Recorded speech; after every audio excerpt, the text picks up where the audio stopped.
Arrowfield's John Messara joins us now. Good morning to you, John. Welcome to Racing Dreams and congratulations. You've locked in an Everest runner for this year. Well, he selected himself, Julie. He's a proven out-and-out sprinter and he's got very good recent form last prep, and he's trialled really well in his 3 trials for this preparation and his first start today. So he was an obvious one for me, and I'm pleased that we've secured him. John, you would have enjoyed Joe Pride's words there. I'm intending to win.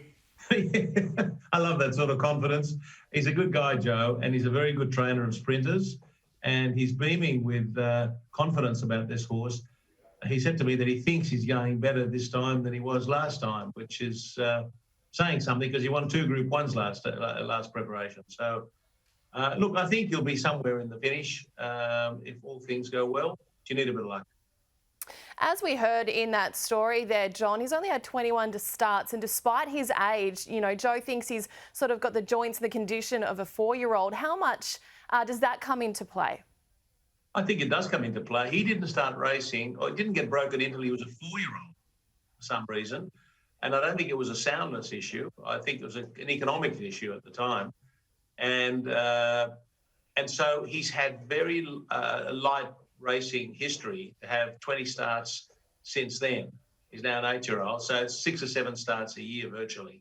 So he's a very lightly raced horse. He's had plenty of time for the bones to set, etc. And he seems to be enjoying his racing. And so I think all of it's in his favour, really. Big race today, isn't it? It's like a mini Everest, the shorts, John. Oh, yeah.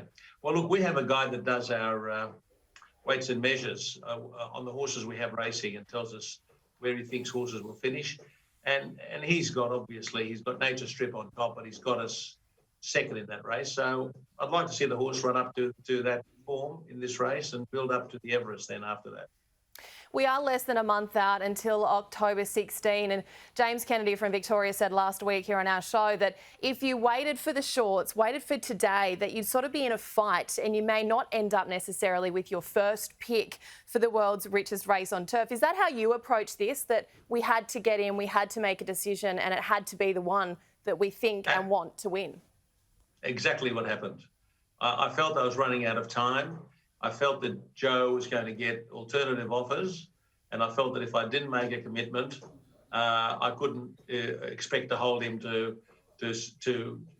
joining up with us. So we did the right thing and committed ourselves last weekend on Sunday, actually. John, some bright news, green shoots, as we've heard Gladys Berejiklian use and others around the country. We're hoping that we'll get I think more than hope now, that we'll get a crowd in for the Everest. And you, as the chairman of Racing Australia now, you must be pretty proud of the industry on a national level of how good it's going, how good it's gone through a difficult period. Absolutely so. I think the PRAs, the racing authorities in each state, have done a great job to keep racing going.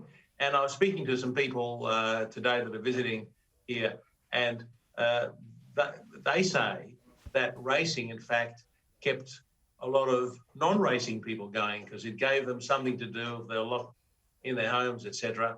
And so we might have gained, in this very difficult time, we might well have gained a whole lot of new fans racing. So, and that can be seen through the wagering numbers, which have remained very high. So even though it's been very tough for everybody, and we certainly didn't want it to be that way, by keeping the racing going, we've probably broadened our fan base and given people something to watch on weekends and even during the week. So, yeah, it's been a great job. Well, before we let you go, John, we just wanted to ask you about Mallory and the T-Rose today as well. Well, you're asking me about my really soft spot there because I love Mallory. She's a gorgeous filly. She's been really well trained by Gerald Ryan. She's been in a kind of unlucky position 2 or 3 starts in a row. Last start in the Furious, she got out, but she got out late, finished on very strongly and only got beaten less than a length. If she's drawn the 1 barrier today, and if she has a bit of luck from there and doesn't have to cover too much ground and gets out in time, I think she'll give this race a real shake.